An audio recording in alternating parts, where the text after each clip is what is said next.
Shalom warga kerajaan. Declaring the mandate of the king. Mandate itu apa? Seperti saya katakan pada waktu sebelumnya tentang suara gembala. Ini bukan ide orang Kristen. Mandate itu perintah seorang raja untuk dilaksanakan. Ada dua mandat bagi warga kerajaan. Pertama, Markus 16 itu mandat penginjilan. Untuk memberitakan Injil. Injil apa? Injil kerajaan. Kabar baik tentang kerajaan. Sang raja sudah datang kepada segala makhluk. Tetapi ada mandat budaya. Dan mandat budaya itu jadikan segala bangsa muridku. Matius pasal 28. Perkataan declaring itu seringkali kita bayangkan seperti orang berkhotbah. Bukan. Nah, di dalam firman Tuhan, preaching itu declaring. Keriso. Pemberitanya kerix. Itu adalah saudara seperti Yohanes Pembaptis. Ketika utusan daripada imam-imam kepala datang pada dia. Apakah engkau Mesias? Dia berkata yang jelas, aku bukan Mesias. Jadi kalau ada orang mengaku-ngaku dia adalah sang Mesias, Kristus yang telah datang atau penggantinya, jangan percaya saudaraku. Yohanes Pembaptis memberikan contoh yang sangat baik. Kalau begitu engkau adalah Elia. Sebab selain Mesias juga dijanjikan Elia akan datang. Dia bilang bukan. Kristus mengatakan roh Elia. Jadi spirit yang seperti Elia. Bukan reinkarnasi. Apakah engkau nabi yang akan datang? Itu Ulangan 18. Seperti yang dikatakan oleh Nabi Musa. Seorang dari saudaraku, saudaramu. Ya, sama seperti aku. Dialah yang harus kamu dengarkan. Saudaraku dia bilang bukan. Jadi kamu siapa? Ini penting kalau saudara tahu your identity, hidupmu akan berkemenangan. Karena itu dia tidak pernah gentar. Menghadapi tentara Romawi dia berkata, jangan memeras, cukupkan dengan gajimu. Dan dia berkata pada ahli-ahli agama orang-orang Farisi, ular biludak, siapa mengira bahwa kamu bisa meliputkan diri dari hukuman akan datang? Kapak telah sedia di akar pohon. Non-compromise saudaraku. Luar biasa. Dan hidupnya menunjuk pada Kristus. Inilah anak domba Allah yang akan mengangkut dosa seisi dunia. Dia begitu berani. Dia berkata kepada Herodes, tidak benar yang kamu lakukan ini. Kamu mengambil istri dari saudaramu. Herodes Antipas mengambil yaitu Herodias, istri daripada Herod Philip, saudara kandungnya. Jadi ini iparnya saudaraku. Dan kebetulan dia yang paling berkuasa. Tapi tidak pernah ada ketakutan pada Yohanes Pembaptis. Pada mana akhir hidupnya? Dia dipancung saudaraku. Ketika Salome menari di pesta yang penuh kemabukan itu. Dan Herodias meminta kepala dari Yohanes Pembaptis. Kenapa dia begitu berani? Dia tahu siapa dirinya. Akulah suara yang berseru-seru di padang belantara. Saudaraku, dia tidak punya gedung. Tidak punya pengikut, tidak mendirikan partai politik, tidak mendirikan agama. Dia berkata, akulah suara yang berseru-seru di padang belantara. Luruskan jalan bagi Tuhan. Seorang pemberita, seorang yang membawa mandat, itu berjalan di depan daripada raja. Dan membuat pernyataan, luruskan jalan bagi Tuhan. Setiap warga kerajaan, luruskan jalan bagi Tuhan. Setiap bukit akan direndahkan. Setiap lembah akan ditimbun. Semua yang berkelok-kelok akan diluruskan. Dan semua yang kasar akan diratakan, dihaluskan. Saya tahu saya perlu diluruskan, dihaluskan menjelang kedatangan Tuhan Yesus. Orang yang menantikan sang raja dan melayani sang raja tidak akan takut pada ancaman dunia ini. Dan hidupnya akan lurus. Dan Yesus berkata tentang Yohanes Pembaptis, dari yang dilahirkan wanita, there's none greater than John the Baptist. Apa yang kamu lihat di padang gurun? Ya, apa yang kamu lihat? Orang yang berpakaian halus ada di istana raja. Tetapi tentang dialah yang pembawa berita daripadaku. Dia seorang keriks. Dia seorang membuat deklarasi, proklamasi. Inilah anak domba Allah. Tuhan memberkati kita semua jadi pembawa berita dan membawa mandat daripada sang raja. God bless you warga kerajaan. Amin. Shalom, puji Tuhan, damai sejahtera buat kita sekalian yang mengasihi Dia. Ya. Saudara, saya mempersiapkan ada 2 khotbah ya seri tapi pendek ya, dan saya memberi judul kalibrasi hati ya, dan ini saya sampaikan bagian yang pertama, nanti berikutnya bulan depan saya sampaikan bagian yang kedua. Saya kira kebanyakan kita sudah cukup akrab ya dengan istilah kalibrasi ya, tetapi supaya dari awal kita punya perspektif yang sama, mari kita akan melihat ya pengertian dari kalibrasi itu. Ya. Apa itu kalibrasi? Proses pengecekan dan pengaturan akurasi dari alat ukur dengan cara membandingkannya dengan sebuah standar. Ya. Nah, ada banyak alat ukur. Contoh misalnya yang paling gampang timbangan, saudara ya. Saya pikir kalau timbangan digital itu nggak perlu dikalibrasi lagi, tetapi kenyataannya masih perlu, saudara. Ya, kalau zaman dulu itu ingat saya istilahnya itu dikir gitu ya. Timbangan itu perlu dikir setiap tahun sekali, biasanya timbangan itu dikalibrasi. Supaya apa? Supaya terjaga akurasinya. Dan caranya adalah dengan membandingkannya dengan sebuah standar. Ya, standarnya bisa standar nasional atau bahkan yang internasional. Tujuannya tetap sama ya, supaya alat ukur itu bisa dipastikan akurasinya, karena itu implikasinya banyak, saudara ya, termasuk kualitas ya, kalau itu terkait dengan makanan misalnya. Kalau obat misalnya ya, alat-alat ukur di laboratorium, sangat menentukan sekali ya, bagaimana obat itu bisa menjadi obat yang efektif, saudaraku yang dikasih oleh Tuhan. Nah, ini semua berbicara alat ukur yang kita pakai dalam kehidupan kita.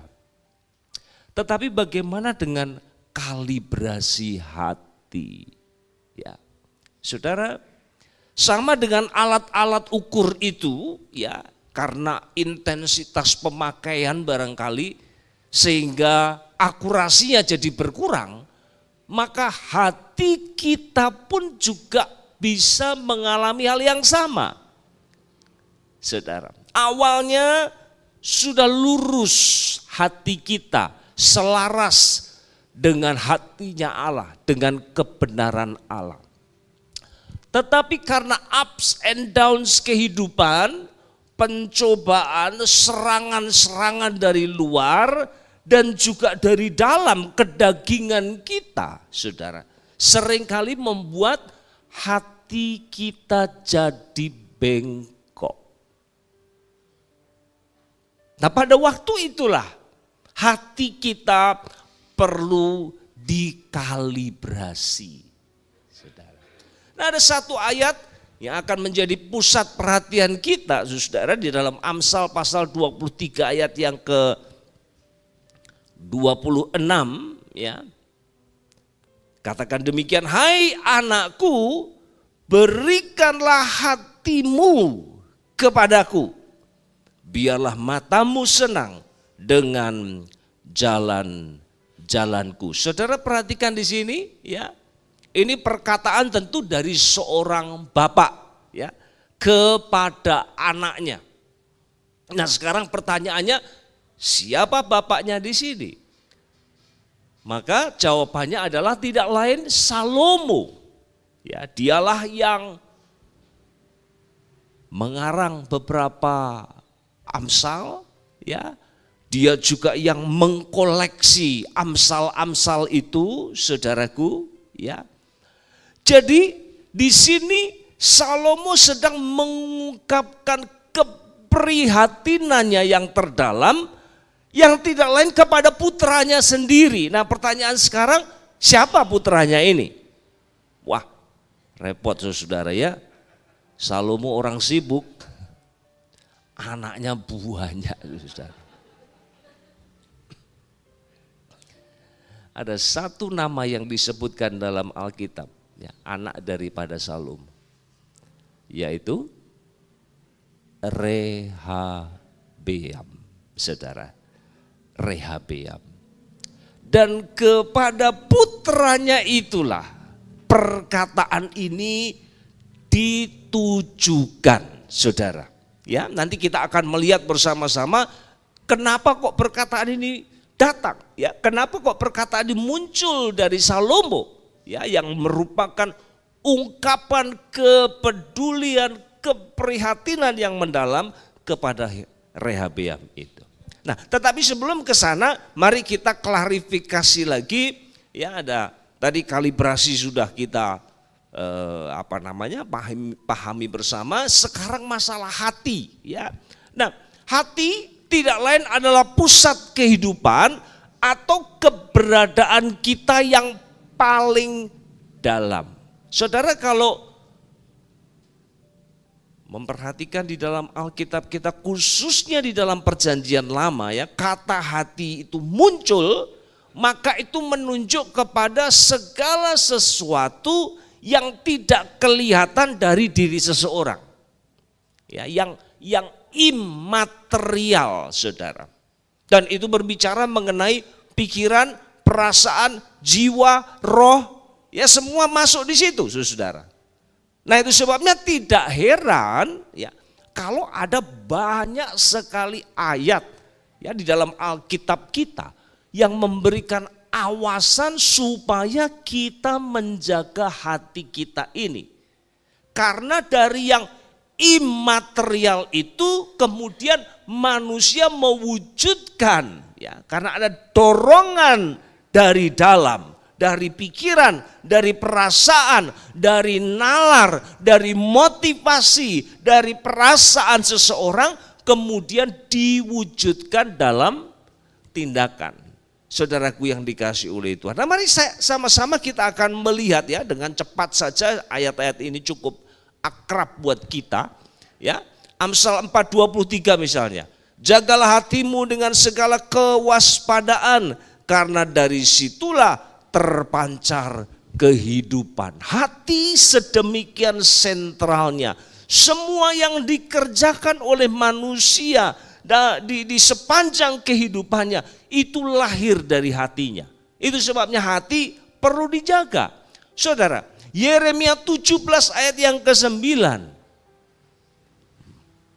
Wow, ini sesuatu yang sangat kita tidak suka untuk membacanya, yang langsung menelanjangi hati kita, saudara. Bahwa hati kita dikatakan licik, lebih licik daripada segala sesuatu. Hatinya sudah membatu, siapa yang dapat mengetahuinya. Saudara, menjelaskan isi hati kita itu gak gampang loh. Ya, kadang kita bingung sendiri kan dengan hati kita ini. Ya, saya sudah punya ini, saya sudah beli itu, rasanya semua cukup, tapi kok gak puas-puas hati saya. Kenapa ya? Bingung, saudara. Misterius hati kita ini. Kenapa saya kok sekarang senang hati saya, kemarin kok saya gak mood? Kenapa? Ayo coba jelaskan. Bingung, saudara, apa yang menyebabkan suasana hati kita berubah? Ya. Nah, ini yang dikatakan di sini, dan banyak kali ya hati kita nggak nyambung dengan mulut kita misalnya, saudara. Ya, dalam firman Tuhan dikatakan, ya, bangsa ini memuji aku dengan mulutnya, tetapi sesungguhnya hatinya jauh daripadaku. Ya, ada hati disconnected, saudara, dengan apa yang dilakukan. Ya. Dan di dalam Mazmur kita juga melihat dikatakan apa? Orang bebal mengatakan dalam hatinya tidak ada Allah. Saudara, dari semuanya itu menunjukkan kepada kita, bukan hanya hati itu adalah pusat, tetapi hati itu juga sudah cemar oleh karena dosa. Sehingga tidak heran, ya, Matius 15:19 Tuhan Yesus katakan, karena dari hati timbul segala pikiran jahat, pembunuhan, perzinahan, percabulan, pencurian, sumpah palsu dan hujat. Saudara, banyak kali kepada anak-anak kita memberi nasihat, ya hati-hati kamu jangan kumpul sama orang-orang yang suka mabuk-mabuk, jangan terlibat perjudian, narkoba dan sebagainya. Seolah-olah itu musuh itu semua dari luar, saudara. Yang kita seringkali lupa untuk menasihatkan kepada anak-anak kita bahwa sesungguhnya ada musuh yang dari dalam ini. Hati, daging kita. Itu sebabnya manusia melihat fisik, tetapi Allah melihat hati. Nah, saudaraku yang dikasih oleh Tuhan, seperti yang saya katakan tadi, kita bisa jadi mengawali kehidupan kita dengan baik. Tetapi hati kita bisa menjadi bengkok. Nah, di pasal yang ke-23 dari kitab Amsal ini, saudara, kita mau belajar bersama-sama nanti ya. Ada 3 poin yang saya mau sampaikan ya. Kapan sih hati kita itu jadi bengkok? Nah, saudara, sebelum kita ke sana ya, saya ingatkan Absalom ya. Absalom itu saudaranya Salomo. Dan ketika Salomo memandang kepada Rehabeam, maka timbul di dalam pikirannya, jangan sampai anakku ini menjadi seperti pamannya yang memberontak terhadap ayahnya Daud dan pada akhirnya mati secara tragis. Nah, itu sebabnya muncul perkataan tadi, berikanlah hatimu kepadaku. Saudara dan saya percaya perkataan itu juga yang disampaikan oleh Allah Bapa di surga kepada setiap kita pada kesempatan ini. Kenapa? Karena hati kita bisa bengkok, saudara, dalam perjalanan kehidupan kita sebagai orang percaya. Lalu kapan hati kita menjadi bengkok? Yang pertama, saudara, ya, yang pertama, saat kita iri kepada pendosa, ya. Mari kita lihat di pasal yang sama ayat yang ke-17 dikatakan, janganlah hatimu iri kepada orang-orang yang berdosa, tetapi takutlah akan Tuhan senantiasa. Nah, saudara, sudah dapat dipastikan ya bahwa Rehabeam ya mewarisi iman ya dari kakeknya Daud yang hidup benar di hadapan Allah. Ya. Tetapi dalam perjalanan kehidupannya, maka kemudian Rehabeam ini mulai berpaling dari imannya dan mulai tertarik dengan kehidupan orang berdosa. Dan memang, saudara, kehidupan orang berdosa itu sangat atraktif. Ya. Nah, ini di dunia digital, saudara, setiap hari kita dibombardir dengan gaya hidup the rich and the famous itu ya, saudara.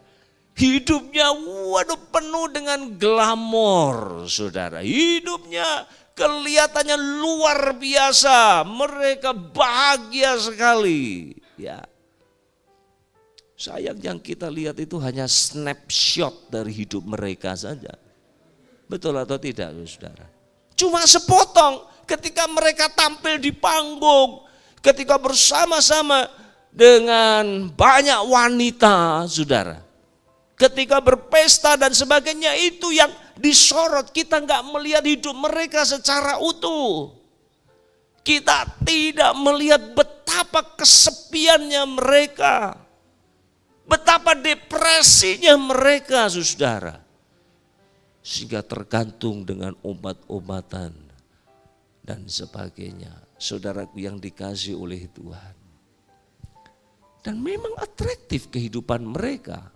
Ya. Saya kapan hari itu iseng-iseng itu ya, saya tergoda untuk ya tahu sedikit lah ya dengan Citayam Fashion Week itu sebenarnya apa sih gitu. Ya. Mereka berlenggak-lenggok ya di Zebra Cross, di Sudirman ya. Nah, kemudian ada seorang content creator di situ, ya, yang sengaja nongkrong di situ sepanjang hari, ya, mengamati ya ini remaja-remaja yang pada apa namanya, ya pamer fashionnya ya, lenggak-lenggok di situ, saudara. Nah, ya dia mau wawancara ya, kadang-kadang wawancaranya itu katanya ya cuma, kamu kaos yang kamu pakai harganya berapa? Oh ini 39.000 belinya di Mangga 2. Terus tasmu, ini tasnya mamaku. Sepatumu, punyanya tetanggaku. Nyilih kabeh susah. Nah tetapi dia katakan, tapi ada waktunya saya mewawancarai mereka dan bertanya tentang gaya hidup mereka. Contoh misalnya waktu mereka berpacaran, saudara. Ya, dan dia katakan, saya ketemu dengan muda-mudi ada 4 orang yang baru saja tukeran pacar. Tukeran pacar, saudara.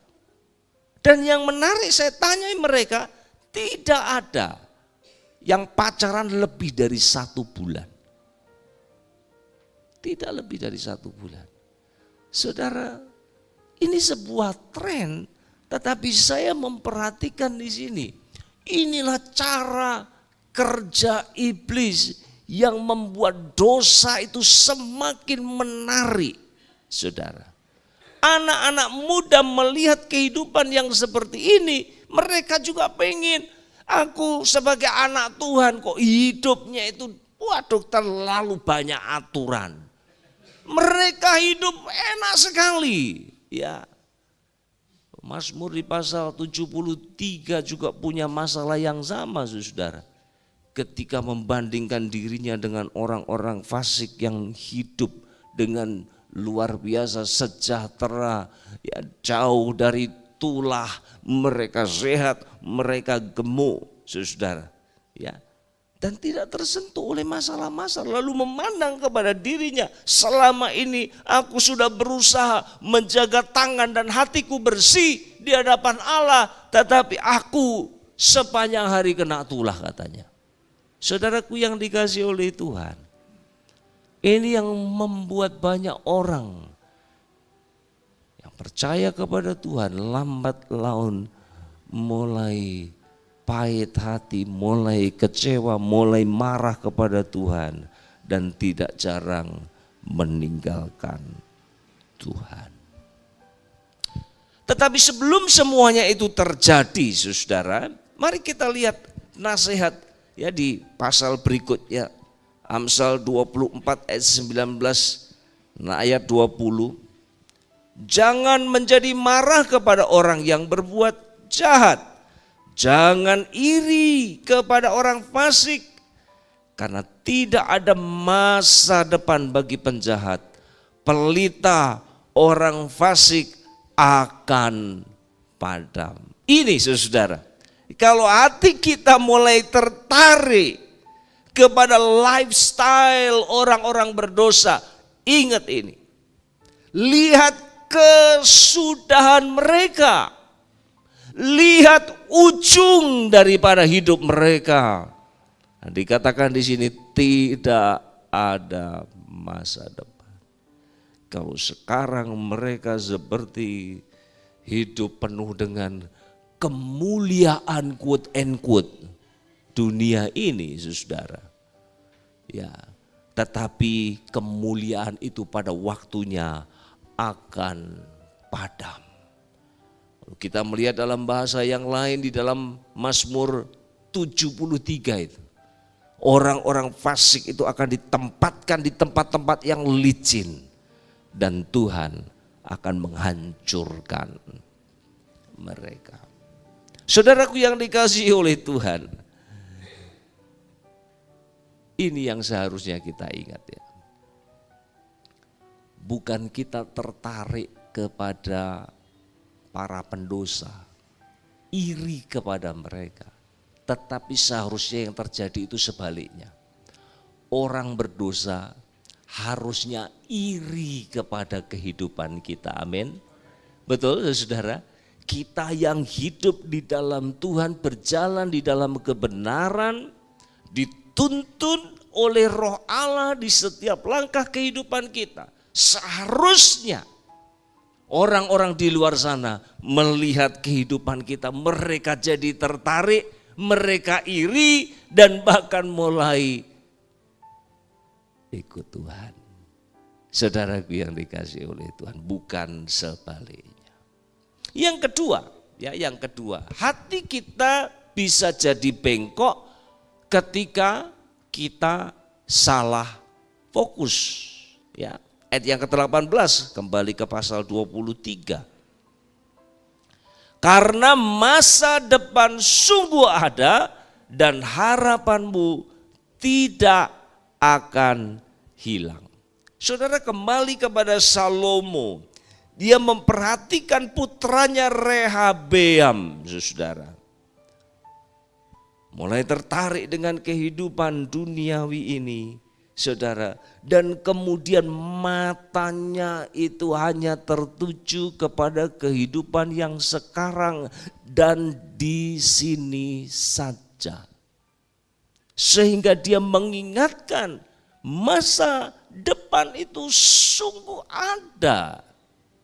Saudara, kapan lalu saya membaca sebuah survei diadakan di Amerika Serikat, saudara.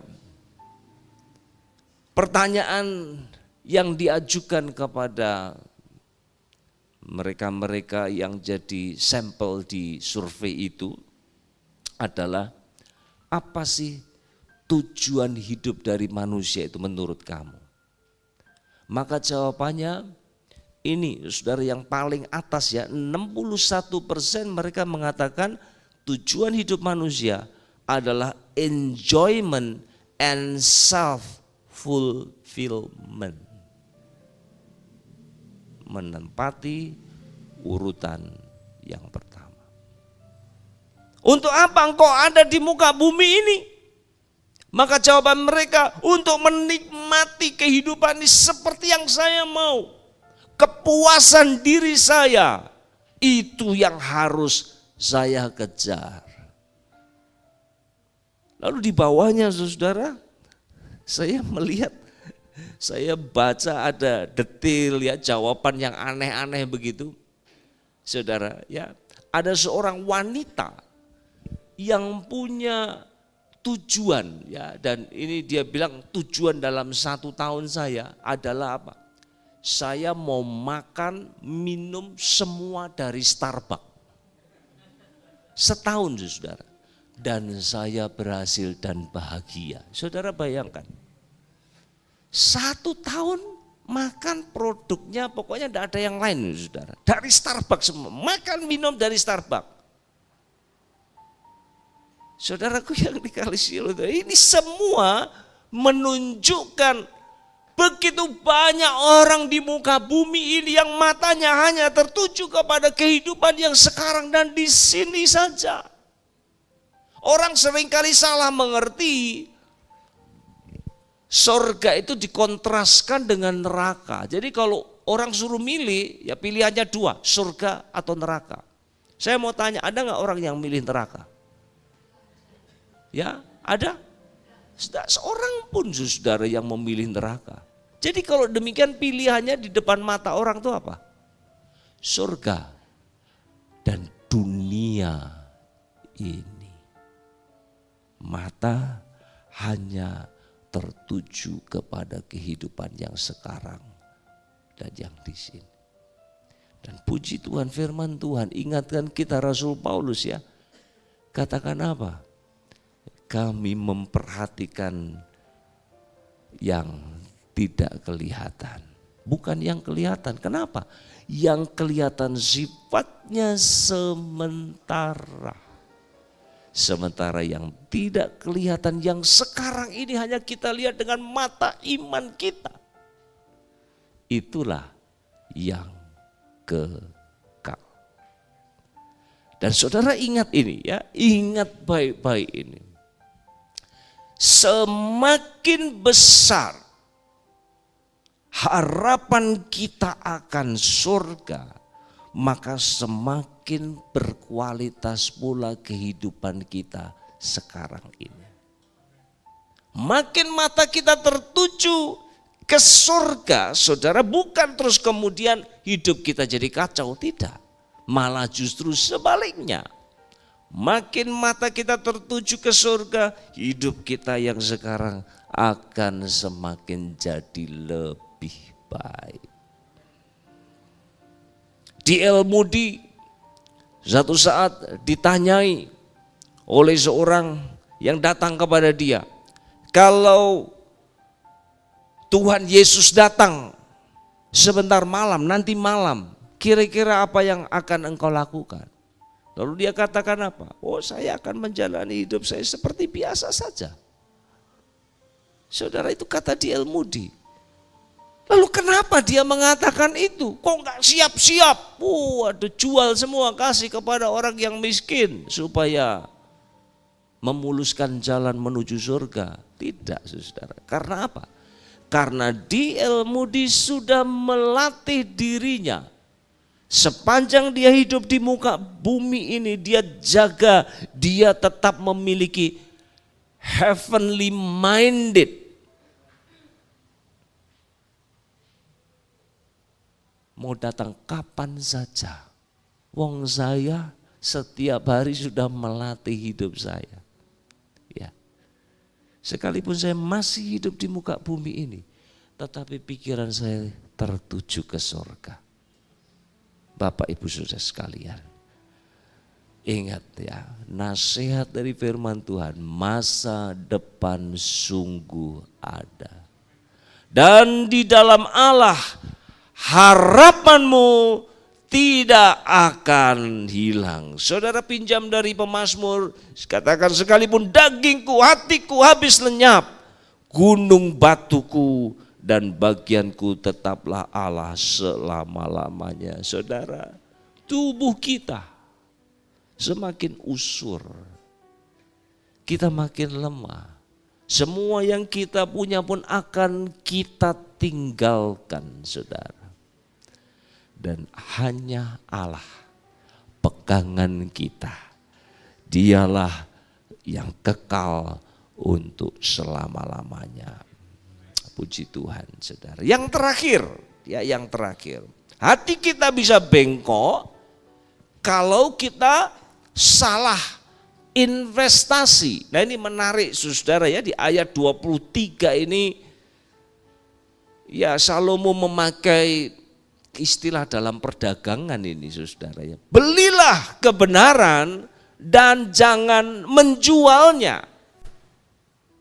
Demikian juga dengan hikmat, didikan, dan pengertian. Saudara perhatikan di sini ya, beli, jual, saudara itu adalah bahasa dagang, investasi. Dan rupanya inilah juga yang menjadi alasan kenapa Salomo kemudian mengucapkan perkataan itu kepada putranya. Ya. Berilah hatimu kepadaku. Kenapa saudara? Karena hati Rehabeam sudah tidak lagi tertarik kepada kebenaran. Taurat sudah tidak menarik lagi bagi dia. Ini berbahaya saudara. Ya, saya mau katakan kepada kita, kalau kita sudah mulai enggak suka baca Alkitab, dengar khotbah males-malesan, ya, kebenaran Allah sudah tidak lagi punya daya tarik bagi kita. Saudara, saya mau katakan itu tanda ada yang tidak beres dalam hidupmu. Saudara, hatimu perlu dikalibrasi, saudara. Kapan hari saya bincang dengan seorang kawan ya, dia mengucapkan sebuah statement yang membuat kami jadi debat. Dia katakan begini, menurut saya Pak, lebih baik jadi orang baik daripada jadi orang benar katanya. Menurut saudara benar gak ya pernyataan itu? Lebih baik jadi orang baik daripada jadi orang benar. Apa persoalannya dengan pernyataan itu?